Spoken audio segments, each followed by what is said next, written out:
The first day of 7th grade at Jefferson Ridge Middle School in Portland, Oregon smelled like old textbooks and lemon cleaner. The hallway buzzed with kids catching up after summer break, lockers slamming, sneakers squeaking across the floor. For Lena Walker, it was a new year, a new start, but with the same sense of being slightly out of place. Lena wasn't exactly the type to blend in. Her wardrobe was a sea of black: band tees, combat boots, silver rings stacked on her fingers. Her eyeliner was thick, her nail polish darker than midnight, and her backpack had a few patches from old punk bands she found cool, even though most people in her grade had never heard of them. She walked into her history class, scanning for an empty seat, when she saw him. Mark Sanderson, the 8th grader who looked like he walked straight out of a youth group flyer. Polo shirt tucked in, Bible verses written in Sharpie on the side of his notebook, and a smug grin that made him seem like he knew something everyone else didn't. Lena sat down at the desk next to him. He looked up from his notes, squinted, and whispered, "Are you a witch?" For a second, Lena thought he was joking. She tilted her head, cracked a grin, and said, "Yeah, totally." Mark froze. His eyes went wide and his face went pale, like she had just confessed to summoning demons in her locker. "You're joking, right?" he muttered. "Of course I'm joking," she said, laughing it off. "Relax." But the way he stared at her said he didn't believe it. Throughout the next few weeks, it became obvious that Mark was that kind of kid. He was loud, loved attention, and had a habit of talking back to teachers. When the science teacher tried to quiet him down, he'd smirk and whisper Bible verses under his breath like a shield. Most of the other kids just rolled their eyes and ignored him. But Lena noticed how quickly his jokes turned cruel. He called shy kids weirdos, made fun of people's clothes, and once even mocked a girl for stuttering during a presentation. So one day, when he started his usual routine, kicking the chair of a classmate and laughing loud enough to get everyone's attention, Lena decided she'd had enough. She didn't plan it, it just happened. She turned her head slowly, looked him dead in the eyes, and began whispering something that sounded like a mix of Latin and nonsense. "Velorum sanctis, fera noctis," she murmured softly, her tone low and steady. Mark froze mid-laugh. What are you saying?" he stammered. "You'll see," she said, then turned back to her notebook. The entire class went silent for a few seconds before bursting into nervous laughter. To them, it was just another joke. But Mark? He sat there stiff as a board, eyes darting toward her like she might actually start levitating. That night, Lena thought about it again and giggled. Middle school humor wasn't exactly sophisticated, but seeing him that spooked was honestly hilarious. The next morning, Mark didn't show up to class. Then another day passed, then another. Rumors started swirling around the cafeteria. Mark had gotten sick. Someone said he threw up all night. Another claimed he told his mom he was cursed. Lena tried to brush it off, but when he finally returned on Friday, his reaction stunned her. The moment he saw her walk into history class, he gasped and physically stepped back, knocking his books off the desk. "She's here. She cursed me." Everyone turned to him, confused. "What are you talking about, dude?" someone asked. Mark pointed straight at Lena. "She's a witch. I got sick because she said some kind of spell at me. She's working with the devil." The teacher, Mrs. Graham, dropped her pen and sighed deeply. "Mark, that's enough. Please sit down." But he wouldn't stop. He kept going, rambling about demons, black magic, and how he'd seen signs of evil in her backpack. Lena wanted to sink into the floor. The room was dead quiet. Everyone stared at her like she'd grown fangs. When the class ended, Mrs. Graham asked both of them to go to the counselor's office. Inside, the fluorescent lights buzzed softly as Mr. Callahan, the school counselor, tried to make sense of it all. Mark sat rigidly in his chair, describing how Lena had called on dark forces. He said he'd had nightmares for 3 nights straight and swore he heard whispers in his room. Lena sat there, mortified. "I was just messing around," she said. "He kept being rude to everyone, so I joked back. That's all." Mr. Callahan nodded calmly, but Mark was shaking his head violently. "She said words, like a spell. I got sick right after. That's not coincidence." Lena looked at him, and for the first time, she didn't feel amused. She felt guilty. She hadn't meant it to go this far. Mr. Callahan sighed. "Mark, no one here is a witch. Sometimes people joke in ways that can be misunderstood. Maybe you two just need to clear the air." But Mark just glared at her, eyes wide with something close to fear. After that meeting, word spread fast. By lunchtime, whispers filled the cafeteria. "That's her. That's the witch girl." Lena kept her head down and ate alone. It wasn't funny anymore. It was miserable. When she got home, she tossed her backpack on the couch and sat in silence. Her mom, noticing the gloom, asked what was wrong. "It's nothing, just middle school stuff." Her mom smiled softly. Middle school feels like the end of the world sometimes. That night, she lay awake replaying everything in her mind. The words, the laughter, the look on Mark's face. Maybe it had been cruel. Maybe she'd gone too far. Still, part of her couldn't help but feel it wasn't entirely her fault. He'd been the one who labeled her in the first place. All she did was play along. And yet, something told her the story wasn't over, because the next day, something strange happened in class, something that made even her wonder if the curse was real after all.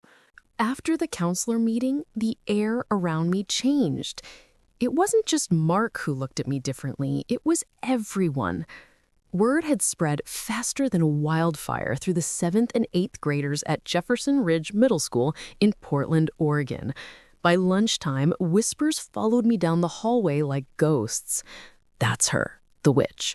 She cursed Mark. My cousin said she does rituals."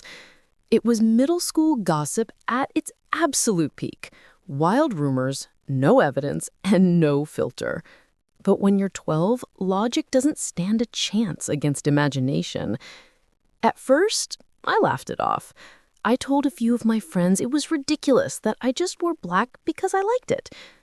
But they were careful with me too. Not scared exactly, but distant, like I might hex their lunchbox if they said something wrong. Even teachers started acting weird. Mrs. Allen, my English teacher, avoided eye contact for a full week. Mr. Kramer, who normally joked with me about my horror movie pins, now gave short, clipped instructions and made sure to never assign me group projects. The only person who still acted normal was my art teacher, Miss Rivera. She was cool. In her early 30s, wore funky jewelry and had tattoos of flowers and stars on her arm. One afternoon after class, she pulled me aside. "I heard about what's been going on," she said softly. "You okay?" I shrugged, pretending not to care. "Yeah, just middle school drama." Her eyes narrowed slightly. "You know, Portland's seen its fair share of witch stories, but people forget. Being called one used to be a way to make strong girls feel small." That stuck with me for days. I didn't want to admit it, but she was right. I'd started wearing more color to school, trying to seem less scary. I tied my hair up, avoided eyeliner, and stopped wearing my silver skull ring. But the rumors didn't stop. They just got new details. She hides potions in her locker. She made a doll of Mark. I saw her talking to a crow. The last one made me laugh out loud. I didn't even like birds. But Mark wasn't laughing. He barely came near me anymore. Whenever we were assigned to the same side of the classroom, he'd ask the teacher to move his seat. He wouldn't even touch things I handed him, pens, papers, even when we did paired reading. He'd just look at the item, hesitate, and say, "I don't want to be involved." It would have been funny if it wasn't so exhausting. One Friday, the counselor called me in, again. I sat down, legs crossed, waiting for another lecture about understanding others' beliefs. But this time, she looked nervous. "Your friend Mark's parents called the school," she said, hands clasped tightly. "They're concerned that you may be influencing him negatively." I blinked. Influencing him? How? I haven't even talked to him. She sighed. Apparently, he's been having nightmares about curses, rituals. He told his parents you appeared in his dream chanting something. My jaw dropped. "Are you serious?" "I know how it sounds," she said quickly, "but her mother is convinced that your behavior has caused emotional distress. We're just trying to diffuse the situation before it escalates." I stared at her, stunned. In middle school terms, I'd just been accused of spiritual assault. After school that day, I walked home under the Oregon drizzle, thinking about how a dumb joke turned into a full-blown myth. Every puddle on the sidewalk reflected my face, eyeliner smudged from tears I hadn't meant to cry. When I got home, Mom was already waiting in the kitchen. She had that look, arms folded, serious expression, the kind of look that meant someone had called her. I got a message from the school, something about a boy named Mark and you pretending to be a witch. I groaned, dropping my backpack. "It's not what it sounds like, Mom." "Oh, I'm sure it's not," she said, voice calm but sharp. "But they said you scared this boy so badly, he's telling his parents you cursed him." "I didn't curse anyone," I blurted out. He asked if I was a witch, and I said yes, as a joke. Then he wouldn't stop acting like I was some demon from a movie, so I messed with him once. That's it. One time. Mom stared at me for a long moment, then finally exhaled. "You're not in trouble, but maybe next time try not to feed into the crazy, okay?" That night, I lay awake in bed listening to the rain tapping against my window. Somewhere out there, Mark probably thought I was sitting in the dark, whispering incantations over a crystal ball. The thought made me laugh, then sigh. Because deep down, even if I'd meant it all as a joke, it had stopped being funny a long time ago. By Monday morning, the rumor had reached full saturation. Even the sixth graders, kids who barely knew my name, were whispering about the witch in room 203. I walked through the hallway like someone under a spotlight, every set of eyes waiting for something strange to happen. If a locker slammed shut or a light flickered, someone gasped, "She's doing it!" At first, I kept my head down, but after days of it, something inside me snapped. Why should I be scared of them when they were the ones acting like children? So that day, I decided to stop hiding. I put my skull ring back on, wore black eyeliner again, and, for good measure, I drew a little crescent moon on my wrist with a pen. When I walked into Jefferson Ridge, the hallway went dead silent. Even my best friend, Dana, gave me a look that said, "Are you sure you want to do this?" I was sure. The final straw came during science class. We were learning about static electricity, and the teacher asked me to help demonstrate how charge builds up on certain materials. I rubbed the balloon on my sleeve and stuck it to the whiteboard. Everyone gasped. "It's the witch!" someone shouted. "She's doing spells!" I rolled my eyes so hard it hurt. "It's static electricity, genius!" But the laughter that followed wasn't friendly. It was nervous, scared even. Mark was sitting at the back of the class, pale as paper. When the balloon popped a few minutes later, he screamed and fell out of his chair. The teacher rushed over, but the damage was already done. By the end of the day, everyone said I'd cursed him again. That evening, Mom got another call, this time from the principal himself. "Miss Hall, we've had a number of complaints from parents," he said when I picked up the phone and handed it to her. "Some of them are suggesting your daughter may be involved in occult practices." Mom actually laughed. "A cult? She's 13. The only thing she worships is Spotify." But he wasn't amused. "We're just trying to ensure a safe environment for all students," he said stiffly. "We'll be holding a meeting tomorrow with both families to discuss the situation." I sat there frozen. Tomorrow, as in I'd have to face Mark and his parents in the same room. The next afternoon, we sat in the principal's office. It smelled like disinfectant and coffee, and the hum of the overhead lights made everything feel tense. Mark sat across from me, sandwiched between his parents. His mom wore a cross necklace so big it practically sparkled under the fluorescent light. His dad had that "I'd rather be anywhere else" look. The principal started, his voice firm but careful. "There's been a misunderstanding between two students that's escalated beyond what's appropriate for school grounds. We're here to clear the air." Mark's mother leaned forward, eyes locked on me. "My son has been having nightmares," she said. "He says this girl put a spell on him.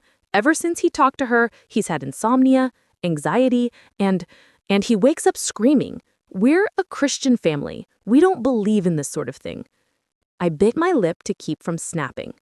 "It was a joke," I said quietly. "He asked if I was a witch, and I said yes. That's all." Mark's dad frowned. "Then why did you keep pretending?" "Because everyone already decided I was one," I shot back. No matter what I said, they didn't believe me. So yeah, I leaned into it. It made me feel like I had some control. The room went quiet. The counselor, who'd been taking notes silently, finally spoke up. "I think what we have here is a case of bullying and misunderstanding on both sides. These are kids, not cult members. Mark, do you understand that she isn't actually practicing witchcraft?" Mark didn't answer. He just stared at his shoes. Then, after a long pause, he muttered, "I know she's not a witch, but she scared me." His mom looked like she'd been slapped. "Then why didn't you say that before?" Mark shrugged, his voice trembling. "Because everyone else started saying it, and I didn't know how to stop it." It was the first honest thing he'd said that semester. For a moment, no one spoke. Even the counselor seemed at a loss for words. Finally, he cleared his throat and said, "Let's all agree this has gone too far. No suspensions, no punishments, just an understanding that words have power, and rumors even more so." That night, as Mom drove us home through the Portland rain, she glanced at me and smiled faintly. "You handled yourself well, better than most adults would." I looked at the window, watching raindrops race down the glass. "I just wish people didn't believe everything they hear," I said. "I mean, all of this started because of one dumb joke." Mom nodded. "Yeah, but you know what? Sometimes the best stories come from the things people are too afraid to understand." I smiled a little. "Guess that makes me the main character of a ghost story, huh?" She laughed. "Maybe, but at least you get to write your own ending." The day after the meeting, everything felt off. You'd think that clearing things up would fix it all, but schools don't move on that easily. Rumors have a way of hanging around like smoke after a fire, invisible, but choking you just the same. When I walked through the hallway, some kids smiled awkwardly, like they wanted to apologize but didn't know how. Others just stared. And a few, the loud ones, the ones who never learned when to stop talking, whispered witch under their breath as I passed. It didn't hurt the way it used to. Now it just made me tired. By lunchtime, I sat alone at my usual table by the window. The rain outside blurred the view of the playground, turning everything gray and watery. Dana slid into the seat across from me, dropping her tray with a sigh. "So, are you going to start levitating things again, or is that only on Fridays?" she teased. I rolled my eyes, but the joke cracked through the tension like sunlight through clouds. "You're so funny," I said, smirking. "Be careful, or I'll turn your Gatorade into frog slime." She grinned. "Promises, promises." We both laughed, and for the first time in days, I felt like a normal kid again. But the peace didn't last long. That afternoon, I found something stuffed into my locker, a crumpled piece of notebook paper with jagged handwriting. It said, "Witches burn. Stay away from us." My chest tightened. It wasn't just some dumb rumor anymore. Someone was angry. I looked down the hallway, but whoever left it was long gone.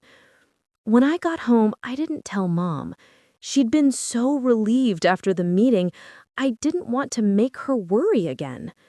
But that night, as I lay awake staring at the ceiling, I kept thinking about Mark. Had he written it? Or was this someone else trying to keep the story alive? The next morning, I got my answer. When I got to school, a small crowd had gathered by the lockers. Someone had drawn a chalk circle on the floor and written "Cursed Zone" in big letters right in front of mine. It was childish.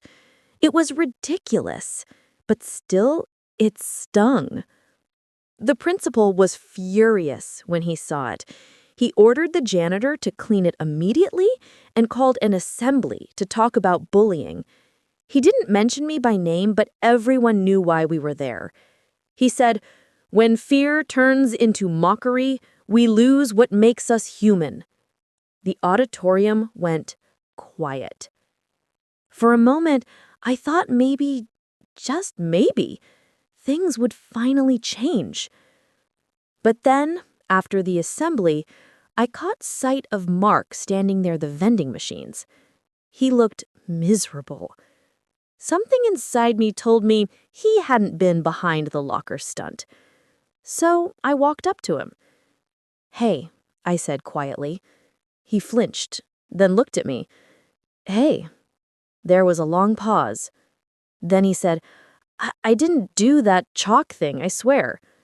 "I know," I said. "You don't have to explain." He looked confused. "Then why are you talking to me?" I shrugged. "Because I'm tired of this whole witch and curse nonsense. And maybe you are too." He let out a small laugh, half nervous, half relieved. "You really scared me, he admitted. "I couldn't sleep for a week. My mom even made me wear a cross to bed." "Yeah," I said, smiling faintly. "I remember." Then I paused, my tone softening. "I didn't mean to freak you out. I was just being dumb. But you did kind of make it easy." He smiled, the first genuine smile I'd seen from him. I guess I deserved that. For the first time, the tension between us felt lighter. But of course, middle school peace never lasts. 2 days later, during lunch, someone thought it would be funny to throw fake spell cards around the cafeteria. Index cards with my name on them covered in pentagrams and scribbles like "Curse of Doom" or "Dark Energy Attack." The whole room erupted in laughter. This time, I didn't cry. I didn't even flinch. I stood up, walked to the center of the cafeteria, and picked one of the cards off the floor. Then I said, loud enough for everyone to hear, "You guys realize Harry Potter came out like 20 years ago, right?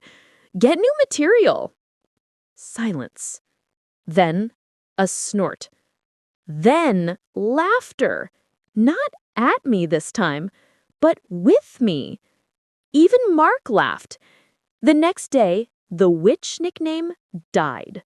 No one said it again. That weekend, Mom surprised me with tickets to the Portland Art and Oddities Expo, a place filled with crystals, paintings, and tarot readers and colorful tents. At first, I thought she was joking. "After all that, you're taking me to a witch fair?" I said. She laughed. "Hey, I figured if they're going to call you one, you might as well see what it's actually about." It turned out to be amazing. There were people dressed in costumes, artists selling handmade charms, and booths filled with the smell of incense and coffee. No one judged anyone. It was freeing. One of the vendors, an older woman with silver hair and kind eyes, noticed me looking at a pendant shaped like a crescent moon. She smiled. "You like that one?"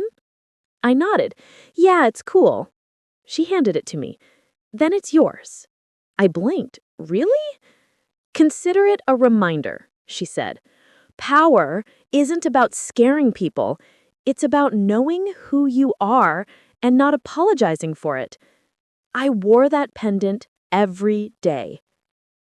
By the time 8th grade came around, everything was different. People had forgotten about the witch thing, I had new friends, better grades, and a sense of confidence that came from surviving something unfair and walking out stronger. But one day, out of nowhere, I found a note in my locker again, with just 3 words. Sorry. M-A-R-K. I smiled. It wasn't a spell, it wasn't an apology I needed, but it meant the story that had haunted both of us had finally ended. Years passed, and the chaos of middle school slowly faded into the fog of memory. But some things, some lessons, never really leave you. They settle deep inside, shaping who you become. I was 22 when I thought about Mark again, for the first time in years. I'd moved to Seattle, had my own tiny apartment, and worked part-time at a local bookstore that smelled like paper and dreams. It was one of those rainy Northwest afternoons when the sky looked like wet cement and the world felt small and quiet. I was restocking the fantasy and mythology shelf when I came across a book titled Modern Witchcraft and the Art of Self-Identity. I froze. It wasn't the word witchcraft that stopped me. It was the memory it pulled out of me. That day in 7th grade, when I leaned across my desk, whispered nonsense at a boy who thought I was dangerous, and set off a chain of chaos I could never have predicted. I smiled faintly and placed the book on display, thinking, I guess maybe I did have a little magic after all. That night, as I sat by my window with the city lights twinkling below, I remembered Jefferson Ridge Middle School in every detail. The smell of the cafeteria pizza, the echoing laughter in the halls, the way rain always streaked down those tall, narrow windows. And I thought about how fear had turned something small into something huge. How a rumor, once it takes root, can grow like wildfire, unless someone has the courage to face it. For years, I'd thought the story ended the day I found that note in my locker. But now I realized the real ending came much later, when I stopped being angry and started being grateful. Because that strange, ridiculous rumor had forced me to figure out who I was. It taught me that people will always make assumptions when they don't understand you, that standing out is lonely sometimes, but it's better than blending in and disappearing, and that words, no matter how childish or cruel, only have the power you give them. A few months later, something unexpected happened. I was working the counter at the bookstore one Saturday when I heard a familiar voice say, "Excuse me, do you still have that witchcraft book?" I looked up, and there he was. Mark. Older, taller, still with that same hesitant smile. "Wow," I said, laughing softly. "You're kidding." He laughed too, rubbing the back of his neck. "Yeah, small world, huh?" For a moment, it was like being back in that history classroom again, except now we were just both adults. "I saw your name on the staff badge," he said. "I wasn't sure if it was really you. I figured I had to ask." I raised an eyebrow. "So, you came looking for witchcraft books?" He chuckled. "Not exactly. My girlfriend's into crystals and tarot cards. I thought it'd be funny to get her something." I smiled. "And you came to me for that? Brave move." He laughed again, not nervously this time, but genuinely. "I guess I owed you an apology. A real one. I was kind of a jerk back then." I nodded slowly. "Yeah, but middle school was chaos. We were all jerks in our own ways." He smiled, and there was something humble in it, something that told me he really meant it. We talked for a few minutes, about work, about where life had taken us. Then he picked out a book, paid for it, and as he was leaving, he said something that stayed with me long after he walked out the door. "You know," he said, turning back with that crooked grin, "I used to think you were scary. Now I just think you were brave." And then he was gone. That night, I took off the old moon pendant, the one the woman at the Portland Expo had given me years ago, and placed it in a small wooden box beside my bed. I didn't wear it as a charm anymore. I didn't need to, because I finally understood what she meant. Power isn't about curses or spells. It's about knowing who you are and not letting anyone else decide what that means. I'd spent so many years trying to prove I wasn't a witch when, all along, the real magic was just growing up. And somewhere out there, I hoped that if another kid ever got called weird or scary for being themselves, maybe they'd hear my story one day and realize it's okay to be different. Because sometimes the ones they call strange are the ones who shine brightest in the dark.